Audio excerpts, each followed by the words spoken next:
Episode 6 of the Hope for the Animals podcast, sponsored by United Poultry Concerns. I'm your host, Hope Bohannic, and you can listen to all our podcasts by going to our website, hopefortheanimalspodcast.org. And I welcome your thoughts and questions and comments. My email is hope@upc-online.org. So this episode, we are going to have a wonderful interview with Elizabeth Young, who rescues pigeons. She is the founder and director of Palomacy Pigeon and Dove Adoptions, and we're going to hear all about pigeons, and Elizabeth has such wonderful stories about these amazingly sweet birds. And of course, here at UPC, we focus on chickens, but not only chickens, all domestic birds, ducks and geese that are bred and confined and killed for a multitude of commodities, turkeys overcrowded and killed by the billions, not only for the holidays, but year-round for their meat. And I plan to do some Reason for Vegan supplemental shows about these specific birds and their plight and their lives.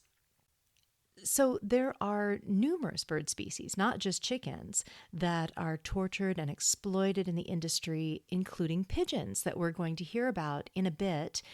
But I wanted to start with some of the latest scientific information on birds and avian brains, because what we're learning is, it's just so amazing.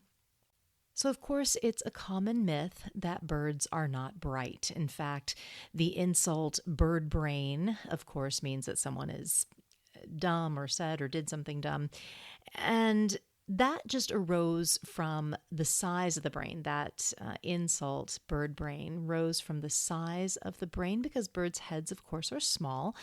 But we're learning that brain size really has nothing to do with intelligence or ability to think or learn or feel or anything else. Birds are amazingly complex creatures. So it is scientifically proven that birds feel pain the same as we do. That is established in science. The American Veterinary Medical Association's guidelines for pain relief and euthanasia of animals always includes avians equally. And in the last few decades, there has also been an abundance of science around birds' emotion and intelligence and sentience. And it's become actually an active field of scientific inquiry with popular books like The Genius of Birds is one of the books. Another one is called Bird Brain, an Exploration of Avian Intelligence. And what we're learning about the avian brain and behavior just in the last couple of decades contradicts hundreds of years of misinformation and misinformed views about birds. Much of what was previously thought to be the exclusive domain of human communication and maybe some primates, like brain and cognitive functioning and social behavior, we're now discovering these complexities in chickens and other birds. We're learning that avians are far more intelligent and cognitively sophisticated than previously believed.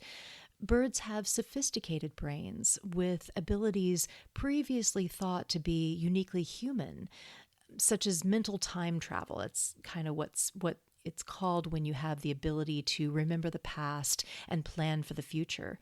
They have self-recognition, empathy, problem-solving, imagination, insight. They express emotions like grief and fear and enthusiasm, anxiety, frustration, boredom, friendship. They are unique individuals with no less mental capacity as any other animal. Now, I want to give a disclaimer here and say that we should never weigh the value of someone based on intelligence. We should never evaluate if an animal should be used or abused or commodified or not, simply because of their brain power abilities. That question should always and only be, can they suffer? And we know the answer to that is yes. They can suffer physically, but they can also suffer emotionally and mentally, and that's what we're learning through this science. Another caution that I want to offer when we are talking about the intelligence of animals, we shouldn't ever compare birds or any other animal to human children. This is something that Karen Davis of United Poultry Concerns feels very strongly about, and I certainly agree. There are studies that will say, some animal is as intelligent as a 5-year-old human child. But this is really an insult to the adult animal. Can a 5-year-old child take care of a nest of 12 chicks? Could a 5-year-old child feed her family, protect them from predators? An adult animal can do many intelligent things that a human child cannot. It's really an unfair and insulting comparison. While I understand that activists who are repeating these studies feel that they're elevating the animals, it's really the opposite. We need to move away from our current human-centered way of thinking about intelligence and what intelligence is, and realize that these adult animals have abilities and intelligence that surpass us in many ways. I mean, would we know what plants to eat if we got lost in the forest? Could we travel for thousands of miles back to our homes without GPS? We need to think of intelligence more broadly. But there has been some really interesting science around these questions, and I kind of want to get back into it. So there was an article in the Scientific American called "The Startling Intelligence of the Common Chicken." And it found that chickens can be actually deceptive and cunning.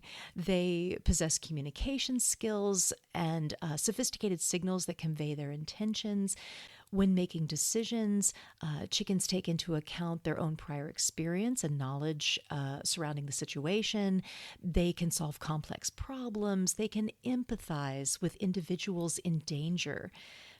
For people that know and love chickens, this doesn't seem surprising at all, any of this. But it's good that science is recognizing these abilities and dispelling myths and showing that chickens are not stupid and do know what is going on. And they're very aware of what's happening to them when they're confined and suffering in misery in farming. Birds showing empathy is an important piece that's seen in the scientific world as being, highly emotionally intelligent. Scientists have observed ravens expressing empathy. They are sensitive to the emotional states of other ravens, especially mates or those in their social circles, their friends.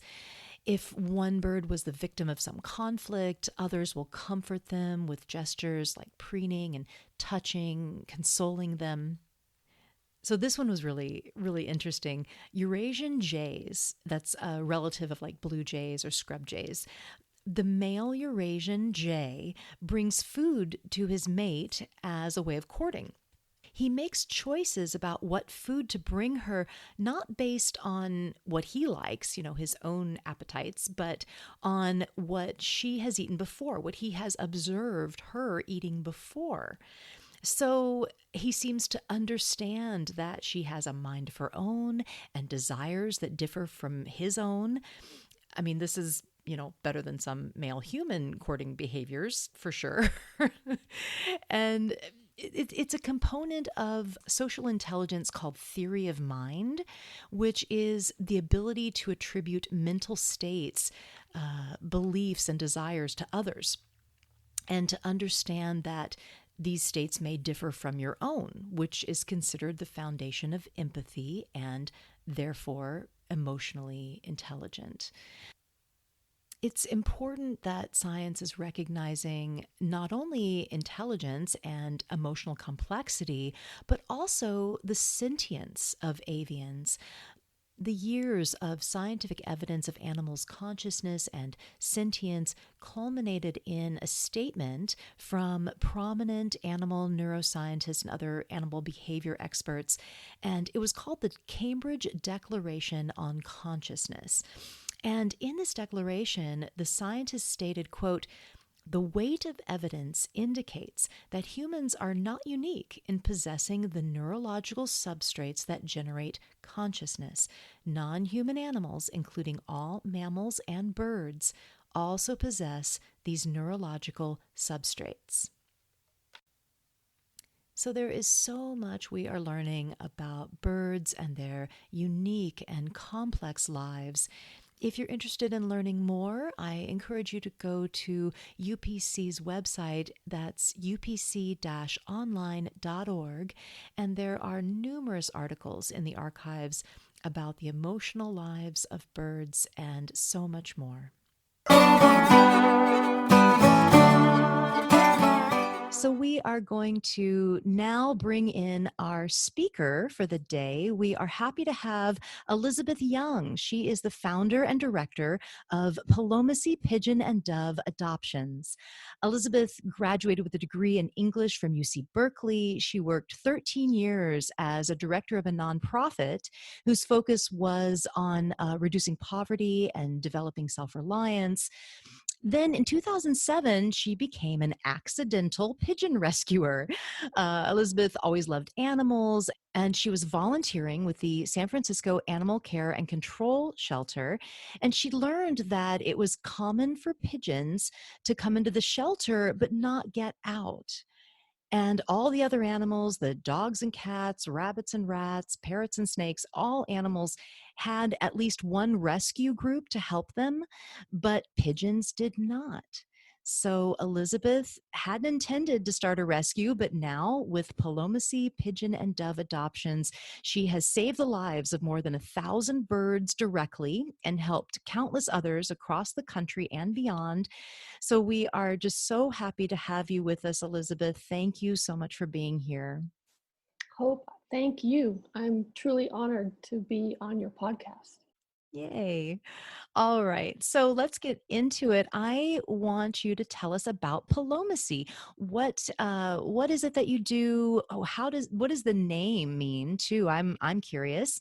And yeah, tell us a little about your pigeon and dove rescue and adoption. So palomacy means pigeon diplomacy.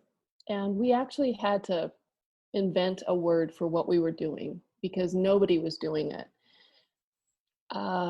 There, along with all the city pigeons, the feral pigeons that everybody's familiar with, there are literally millions of domestic pigeons, mostly, and some doves that are bred and used for all kinds of businesses and sports, quote unquote, air quotes around sports, hobbies.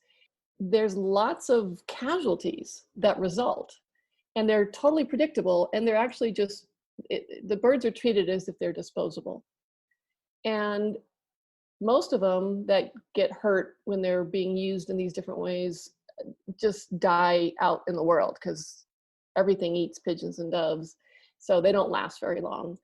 But a few the lucky of the luckiest that get hurt but get found and get taken to a shelter were then being killed.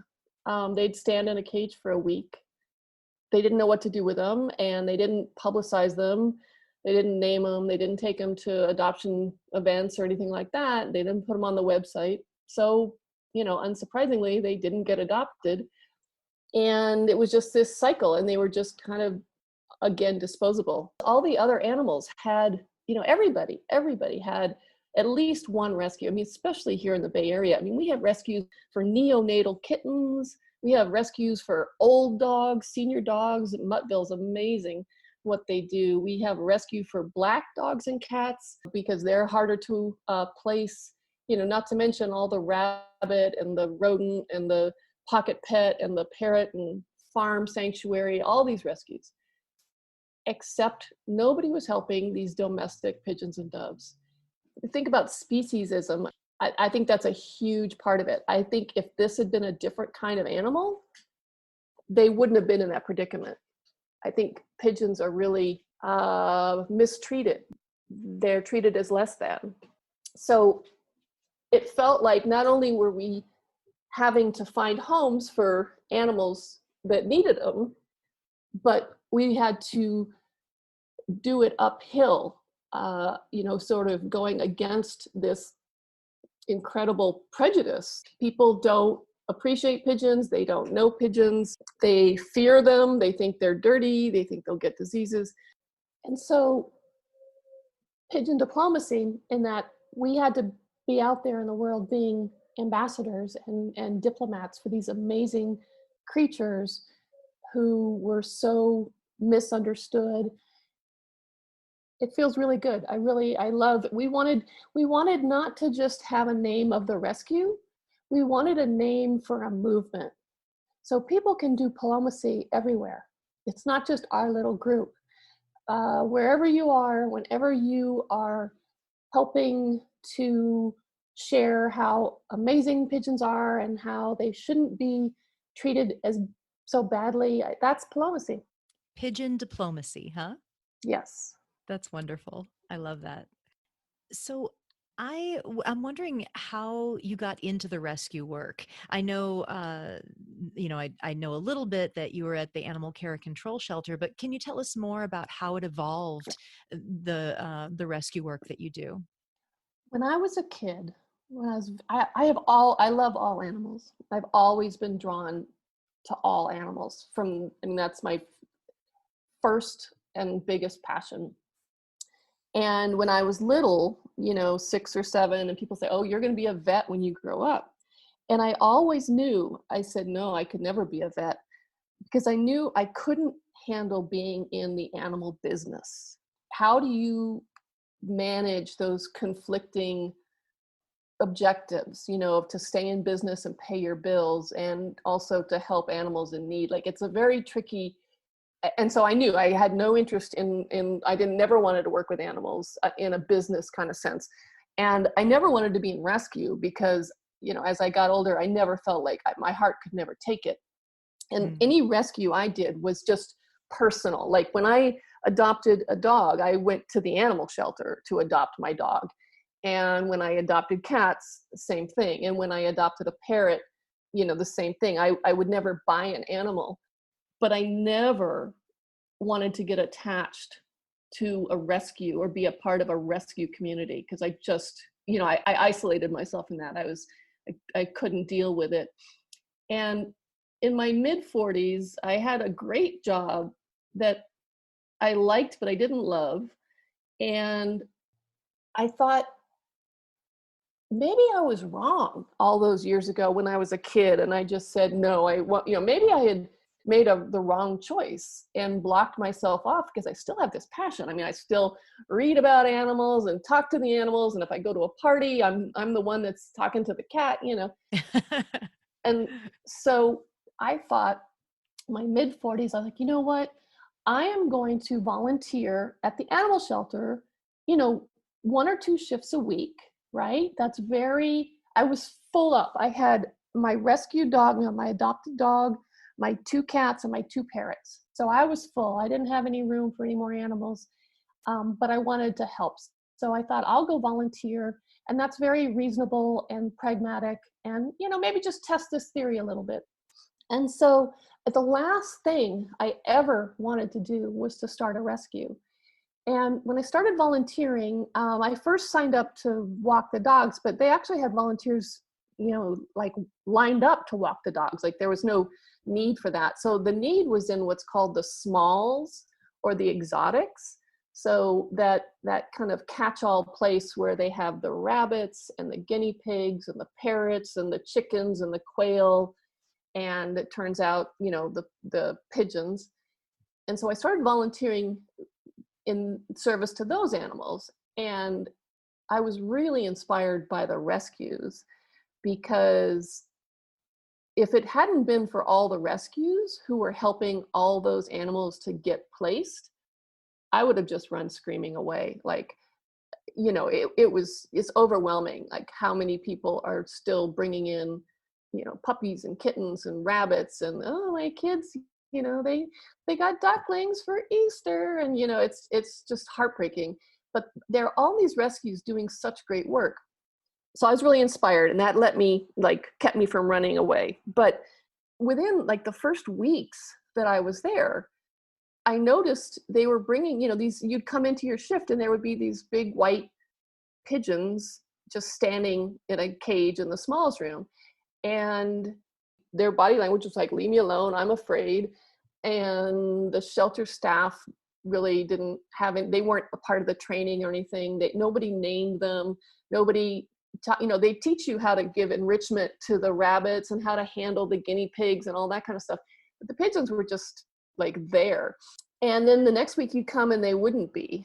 And most of the king pigeons that are bred for meat, for example, in California, there's 1 million king pigeons killed annually for squab.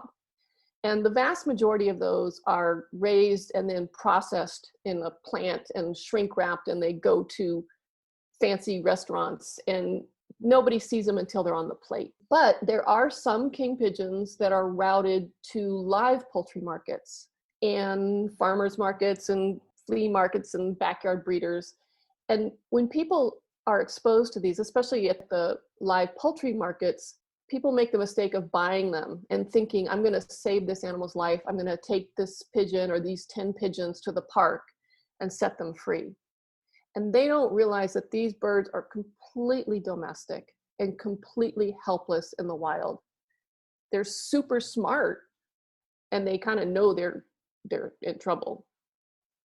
They definitely know they're in trouble, but they have no survival skills. And so most of those pigeons get killed by the coyotes and the cats and the hawks and the ravens and the gulls and mean people. They even get run over. Like, they're pretty much on stun because they know they've never been outside of a cubbyhole basically, and now they're out in the big world.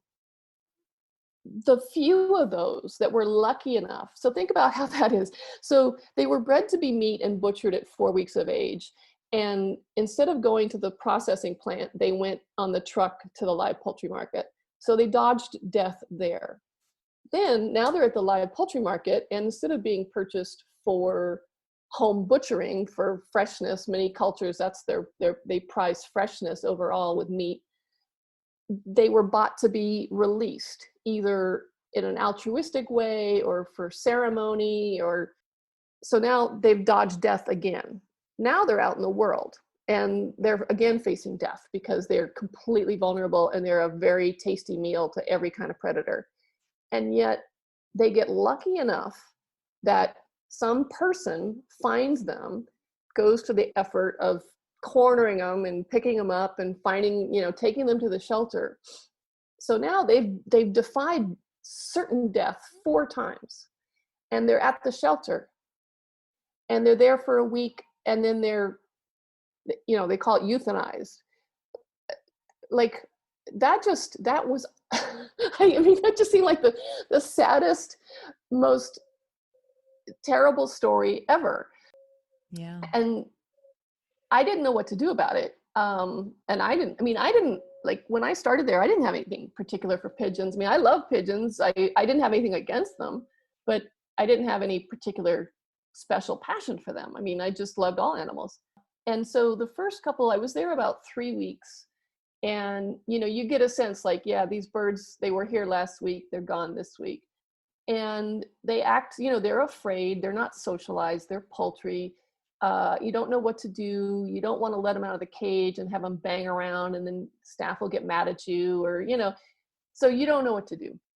And then one time, and this was like within the first month I'm doing this, I came in and there was this big white king pigeon. She was bigger even than some of the others, and she was in one of those stainless steel kennels.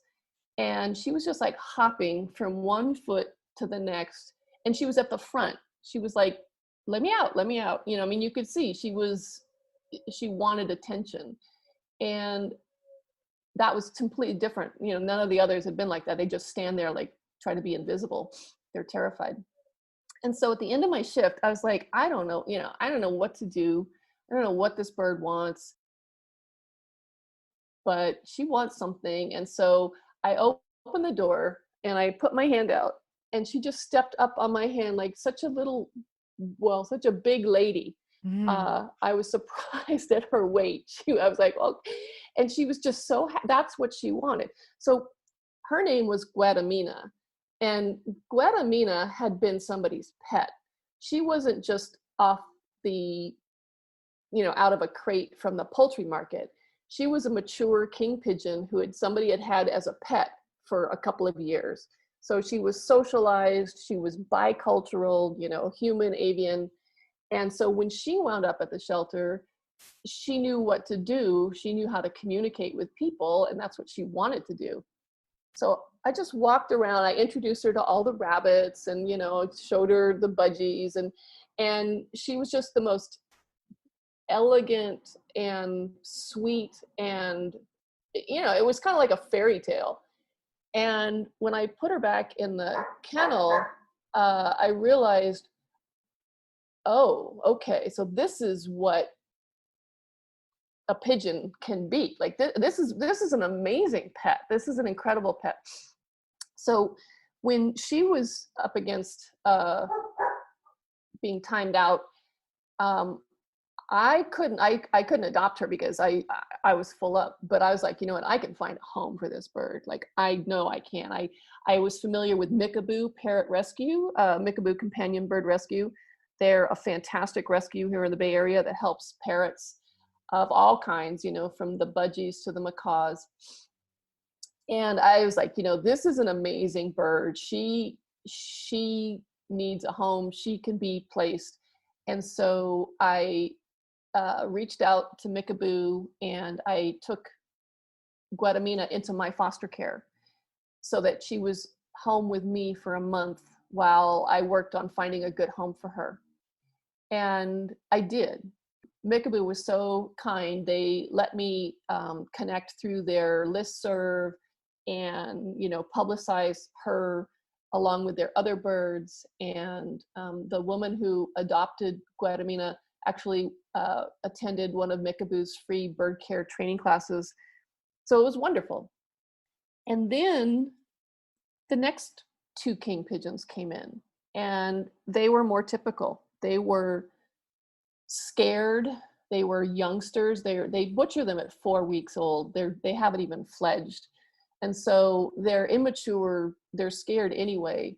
They're usually dirty. Most of them are sick. They have respiratory infections. They have GI trouble.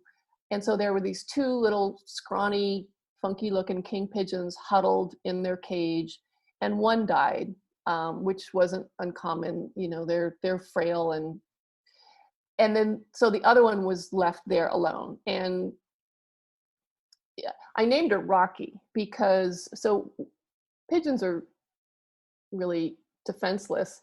But if they feel really up against it, we call it wing foo. They'll punch you with their wing. They'll slap you with a wing. And she always, when I tried to reach to her, she would always punch me with her left wing. So I named her Rocky, like she was a southpaw. That was my turning point, Hope, right there. Was it a one-off? Was I going to help Guadamina? She got a great home, and now I was going to run and close myself back into my bubble? Or was I going to help Rocky? Because I knew if there was going to be a number 2, there would be a number 3 and a 4 and a 5. And that was my worst fear. And I did this work the first 4 or 5 years with the brakes on, feeling like a crazy person, feeling like, how can I possibly be doing this? Polar bears are going extinct. Elephants are tortured. How can I be spending my time rescuing pigeons? And after a few years, I got past myself. And now I'm extremely proud of the work that we do. I ended up adopting Rocky. I fell in love with her. And she was our second bird. And, we've directly rescued and placed over 1,000 since then. And we help lots more. Oh, what a beautiful story. Yeah. And, it's interesting what you said there about, oh, should I dedicate myself to this work when there's so many other bigger seeming things in the world? But, these people don't realize, and I know you do now, and I certainly do, that these animals, these birds, chickens and pigeons, and all the animals that need rescue are such amazing individuals with personalities and emotional complexity, and they each one absolutely deserve to live their lives free of human imposed suffering and death. We know that as rescuers and as advocates, and it's so important to tell that to the world and share that with the world. What you're saying is absolutely true. I mean, I can testify to that. It's a little overwhelming. Like every pigeon I've met, and I've met a lot, is a total individual. They are as much themselves as I am myself, and you are yourself. Yes. And it's overwhelming. Like I have a hard time sort of being out in the world now more than ever, because there's lots of pigeons living in the city, and you see them limping around because of the string foot that they've got entangled, or just looking pretty hungry. And it's overwhelming to think like every one of those is a little bird person. They all, out to the billions of chickens, and it's we live surrounded by so many lives that we don't even register. Yeah, absolutely. Tell us about pigeons and doves. Who are they? What's their history? What's the difference between the two? I'm curious. And why do they need rescuing? Yes, it's a huge topic, because the family of pigeons and doves is huge. There's hundreds of wild species of pigeons and doves, like the dodo, which is now extinct, right? That big giant flightless bird, that was a pigeon. That's in the pigeon Wow. family. Oh, wow. There were the passenger pigeons, which were native to North America and lived in the billions. They were the type of animal that massed in greater numbers than anything else outside of the oceans. And they were the ones that when they would fly over your town, they would block out the sun for hours or days because their flocks were so huge. So these were passenger pigeons. And in like a 40-year period of time, humans, we exterminated them. They're extinct now. They're absolutely extinct, which it didn't seem possible. Their numbers were so tremendously huge that no one thought they could ever wipe them out. But it was basically a convergence of the railroad and the telegraph. So people could call forward in advance and say, hey, Kansas City, the passenger pigeons are on the way towards you. And people would all rush there and just blast them out of the sky with their shotguns. And the passenger pigeons are actually now used as an example for what's happening in the oceans with the overfishing, because there's a lot of talk about, oh, these systems are so huge, the numbers are so great, it could never collapse. And actually, yes, they can. They hit a critical, they lose a critical mass. So then pigeons and doves. So then there's the regular city pigeons, right, that we're familiar with. Those are rock pigeons, and they're native to the Mediterranean and Southern Europe, and they have some traits that people really exploit, which is their predictability of raising chicks. So you've got fresh meat by eating their babies, and their homing instincts. If you take one away from its home, it will amazingly find its way home most of the time. They have an incredible homing ability that's been studied. It's still being studied. Anyway, so these two things made these birds very useful to people. And so now they're all over the world. I think they live everywhere except Antarctica, all the continents, and they're non-natives, right? They're not considered an invasive species because they really don't take up any resources or displace anybody, but they are considered non-native. And so that means there's a lot of discrimination against them. A lot of wildlife rescues won't help them because they're non-native. A lot of places treat them as if they're nuisance birds or pests. In Las Vegas, the animal care and control recently told a rescuer who was trying to get help for some tortured pigeons that there wasn't anything they could do because it'd be like stepping on a cockroach. Oh. Yeah, but that's, that I think that's not an uncommon feeling. So there's hundreds of different species of pigeons and doves. Mourning doves, probably the doves you might have in your backyard. They're these little soft fawn brown birds. They kind of have blue eyeshadow and big brown eyes, and they do their little cooing, and you can hear their wings whistle when they fly away. So that's a mourning dove. That's a wild native bird. We have band-tailed pigeons here in the Bay Area, and they're native.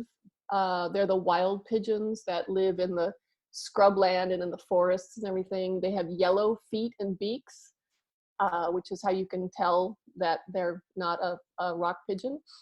And from the rock pigeon, there's been created all these breeds, the same way we've done to dogs. So the rock pigeon has been selectively, they choose them for certain traits or mutations or defects and inbreed over and over and over to get all this different variety. So there's fantail pigeons, and there's these big giant white king pigeons, and Persian high flyers, and Birmingham rollers, and Norwich croppers, and just there's literally hundreds of breeds. And what's the purpose of that? Do they show them? What would be the reason? Yeah, so it's a great question. So yeah, exactly. There's three major groups. There's the sport, the utility, they call it, and the show or fancy. And so like king pigeons, these big white birds, they're about almost twice the size of a regular pigeon. They're mostly snow white, and they're bred specifically for meat. It's squab, considered a delicacy. It's an expensive meat. It's served in high-end restaurants. But those birds are bred, they're in the utility classification. So they're bred to be meat, designed, that's why they were bred that way they are.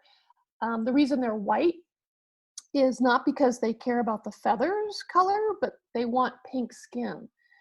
Consumers Oh. prefer pink Mm-hmm. skin meat, which is Oh. why the white broiler chickens and why Tyson's turkeys are white, and even meat rabbits and ducks are white, and that's all a factor of the goal of pink skin. And yes, they do show them. They do these terrible, they breed them. Like if you Google pigeon breeds, it's like a freak show. You'll see these birds that have these huge tails, and their spine is in such a severe S curve, deliberately bred to be that way, that they can't even see over their own chest. They can't even feed their own babies. And they're bred, to meet this crazy show standard. And so when they lay eggs, the breeders take their eggs away from them and give them to pigeons who have a normal conformation, so that they can hatch and raise these little, it's heartbreaking what they do. They breed pigeons with these giant crops. You've seen on the street, right? The male pigeons are kind of puffing up and strutting around and talking up the ladies. Uh-huh. And that's their crop, that's what they hold seeds and food in, but that's also what they inflate to kind of put some some bass in their voice. There's pigeons that have been bred, they're called different types, pouters and croppers, where that crop is so huge that it hangs like a deflated grapefruit from their chest. And when they get excited, it inflates until it can be the size of, like almost not quite a soccer ball. And it's really troubling for them. I mean, it's no favor creating these insanely exaggerated traits just because you can. They do the same thing. You know how there's the short-faced dog breeds. They do the same thing with pigeons. There's fancy breeds of pigeons. They're called owls, confusingly enough, but their beaks are so short or absent that they can't feed their babies either. And they've been deliberately bred that way. It's a goal, like whose bloodlines can get, the least amount of beak or the biggest crop or whatever crazy thing you come up with. Hmm. And the difference between doves and pigeons, so they're the same family, but they're different species. The word dove is thrown around very loosely, very unscientifically, and is often used for any bird in that family that is perceived positively.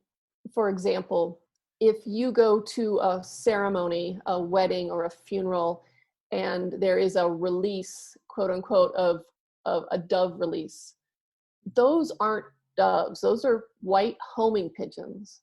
And they've been bred to be white and to have a good homing instinct. And when they're released at the ceremony, they try and head back home. And most of them will make it. Sometimes there can be a catastrophe. It's not a good thing. We're absolutely oppose it. But in that instance, nobody wants wedding pigeons, right? So they call them doves. But those aren't doves. Doves don't have a homing instinct. In our work, the doves that we help here in the Bay Area and around the country are domestic ringneck doves, which have been bred to be these cute little pets. They're descended from, I think, the African collared dove. Then we have another, like we have the mourning doves, which are wild around here, and those birds are served by the wildlife rescue. So our specialty is the domestic and unreleasable pigeons and doves, the birds that aren't served by the wildlife rescues. Yeah. So you often, we're both in the Bay Area, and you often bring a few birds to events here like Veg Fest and conferences. And I love to see the birds. I love to see people reacting to them and holding them and taking pictures with them. And I think it's really wonderful that people get to experience the birds as individuals.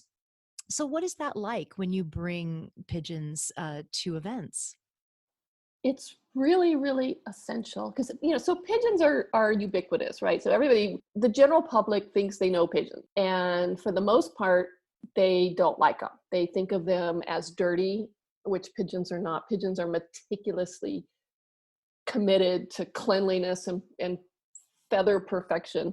And if you ever see a dirty pigeon, that's because they're trapped in a dirty environment. They would never be dirty by choice. And people are scared of them, like they'll get sick, they'll get a disease. Oh, there's so many diseases, they'll get sick, don't touch it. And actually that couldn't be further from the truth. On a spectrum of how you can get sick, pigeons are way, way, way. I mean, you're much more likely to get struck by lightning, really, truly, than you are to ever be made sick by a pigeon.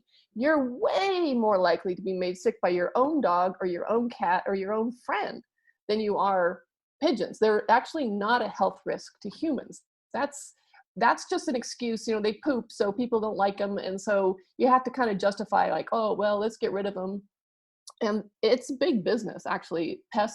Pigeon removal is a multi-million-dollar business, and you would be hard pressed to do that with sparrows or ravens or herons, because people would be like, that's terrible, you can't, you have to, those animals deserve kindness and humane treatment.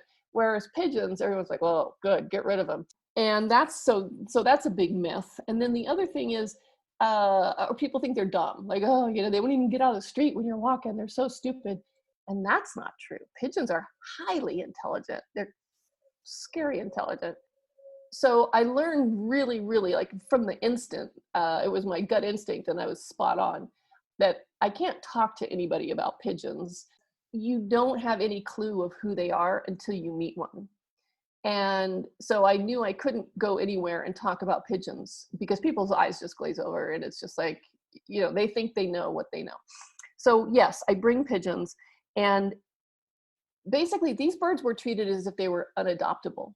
That's why they weren't named or put on the website or promoted or included in events or anything, is they were considered unadoptable. And they were obviously very adoptable. They make amazing pets. And these birds can't be released. They can't go free.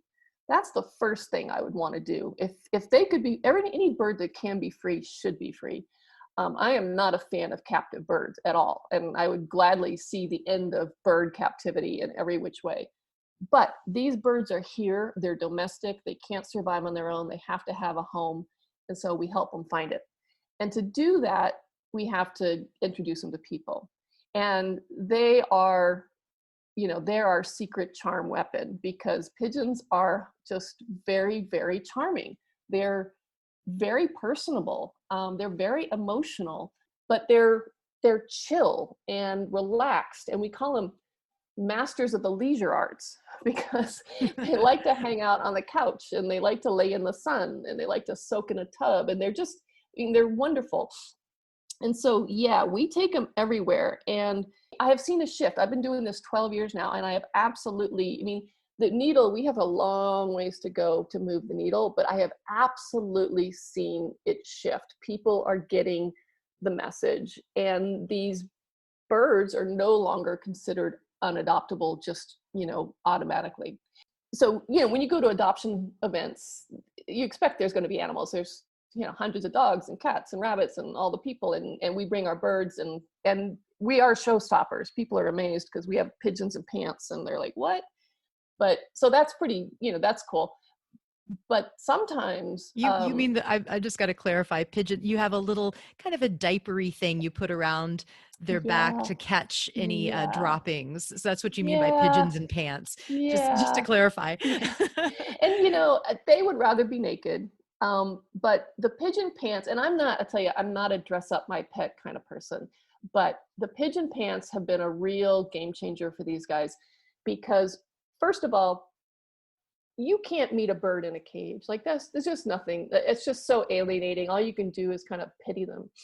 So when we put these pants on the pigeon, and pigeons are so, like parrots, anybody who has a parrot who's ever tried to put on a harness or a bird diaper knows, like, good luck with that, because they will kill you first. But pigeons are such easygoing. They're good sports. They would rather be naked too. They don't want to wear pants. They know it's ridiculous, but they put up with it. So you put this diaper on, and it's also a harness, and you have a little leash, and that leash is on your arm so that you can have them out and hold them in your arm and introduce them to people safely. So they're not going to get spooked and fly loose and then be at risk, because that's what these birds can't be free. And so, and the diaper, yeah, that's nice too. It keeps the poop off of you and me. But our main appreciation for them is the harness, and that I can put these birds in your arms, and you should see people's faces just change. I need to have one of those little blood pressure finger thingies or whatnot, because the effect that they have is transformative.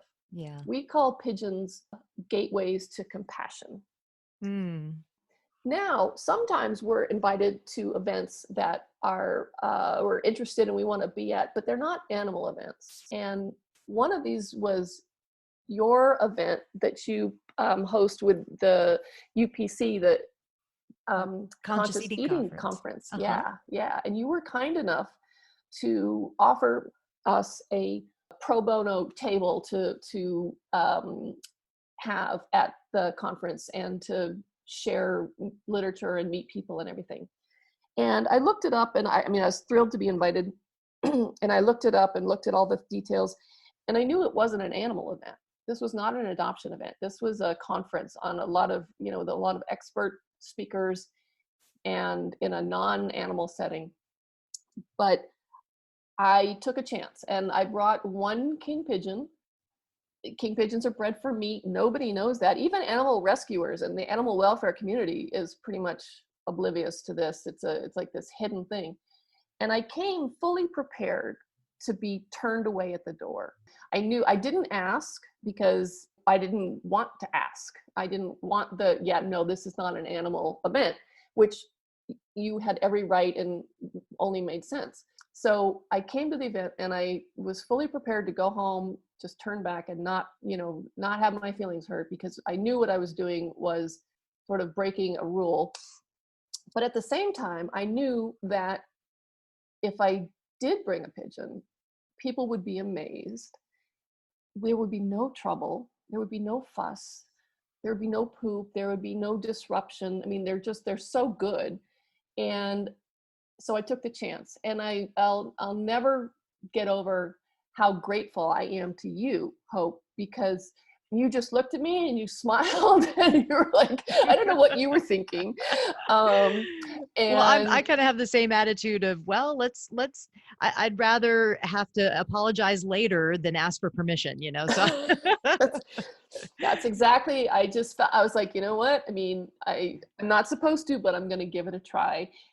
And to like, I'm so touched by, not only did you allow me, and that was Valiant, if I remember correctly, King Pigeon Valiant, who was there as my ambassador. Not only did you I mean, we were in the auditorium for the presentations. We met hundreds of people. We had pictures taken with Karen Davis, and here we were, like, we're in a auditorium full, conference full of animal lovers and animal rights activists and vegans, and I had the only animal in the building. Yeah. So we were very popular, and it was a great day. It was an amazing day. And I totally would have understood if you had never invited us again, or if when you did, you said, okay, that was fine last year, but don't try that stunt again. But Oh no, we somehow, loved it. We loved it. And well, we absolutely always love every year having you and the birds come to all our events. Yeah. we feel very, very grateful. The pigeons need that extra, that extra level of support and recognition. And yeah, it's been really, so yeah, taking the birds is, people have to meet them. And when they do, they go away forever different. And that's, most people will never meet a domestic pigeon. They're going to meet the rock pigeons, the feral pigeons that live in our cities. And a lot of times people will come up to us and they'll say, if we have, one of our rescued pigeons, we keep them in a clean environment. They're well fed. Their water is clean. So they're beautiful. After they've been with us for a couple of weeks, they clean up real nice and they're gorgeous. Or these big white king pigeons, they're snow white and they look so gorgeous. And people will come up to us and they'll say, oh, this is a beautiful bird, not like those dirty, flying rats. And Mm. I say right there, time out. And that's where I talk about feral pigeons, because those are the birds that we all meet. And there's nothing wrong with rats, first of all, but pigeons are smart. They're loyal.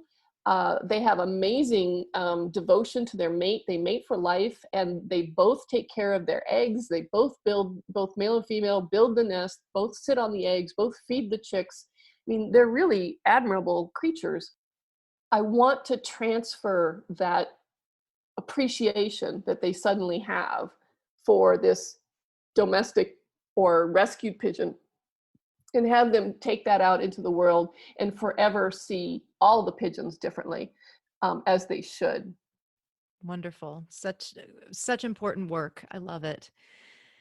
So I want to ask if there is perhaps another bird story, and it was great to hear about their two first rescues. Was it Guadamina? Was that her name? Guadamina, yeah, Guadamina. Guadamina and Rocky. Yep. That was wonderful. Are there any other stories that you can share? A bird that maybe had an unusual story or that really touched you in some way? Is there anybody else you'd like to talk about? Yeah, we've got a lot of them, and it's really fun. We have a great website and a great blog, and it's pigeonrescue.org, and you can really just lose yourself in a lot of amazing stories. I think the one I want to share is Francis. The shelter was full up, and we're always full up. Everybody's always full up. Anybody who rescues animals is full up, and they were going to euthanize for space, and they gave us a warning. And so we went and we managed to negotiate. The Marin Humane Society was going to help us with some pigeons. And so I went to pick up the overflow of domestic pigeons from the shelter and take them to Marin. And there was one that just wasn't in good enough condition to just be in general population. He was skinny and he had neurological issues, and I just knew he needed, one-on-one care basically. And so transported the others and kept him back, which I hadn't planned on because I was already full, but that's what you have to do. And so I brought him home. He was a king pigeon. He was a mature bird. He wasn't a squab. He was, maybe 4 or 5 years old. So he had been used as a breeder. He was in the midst of a virus called paramyxovirus, which attacks the nervous system. And it gives them palsy, like they can't control their head. It gives them torticollis, where their neck twists. So it's called stargazing. Their head is actually upside down. Mm. They can't feed themselves. They're just a mess. But if you can support them through this crisis, they can recover. The virus itself isn't fatal. It's just like the not being able to take care of themselves that kills them. But Francis, so here he is. He's this grown man pigeon who's miserable. He's hungry. He's starved. And his neurological system is all out of whack. And oh my goodness, he hated me. Oh, so I had to feed him. I had to force feed him several times a day. And every time I'm reaching in to do this, like he's just going crazy in rebellion. Like, no, don't touch me. He's basically having a panic attack, and that worsens his symptoms. It's awful. Like it's just torture for both of us. And I'm miserable and he's miserable. And so I'm trying different ways to figure out, like, how can I help this guy, in a way that's more comfortable for him. And anyway, that day, finally, I decided, you know what? Instead of tube feeding him formula, which you put the tube straight down the throat into the crop, and it's formula, and it's you're getting the nutrition, but it's not really like eating. I thought, you know what? I'm going to try and hand feed him these grains. Pigeons eat, they're grainivores, they're vegan. And so they eat corn and wheat and oats and all kinds of different peas, lots of different. Anyway, so I bundled him up. I had him in my arms, and I started, instead of tube feeding him, I put a seed in his mouth, which wasn't easy because he's thrashing around and going crazy, and I'm trying to, and I swear it was like the first or the second seed that he got in his mouth and he swallowed. And he was like, oh, that's food.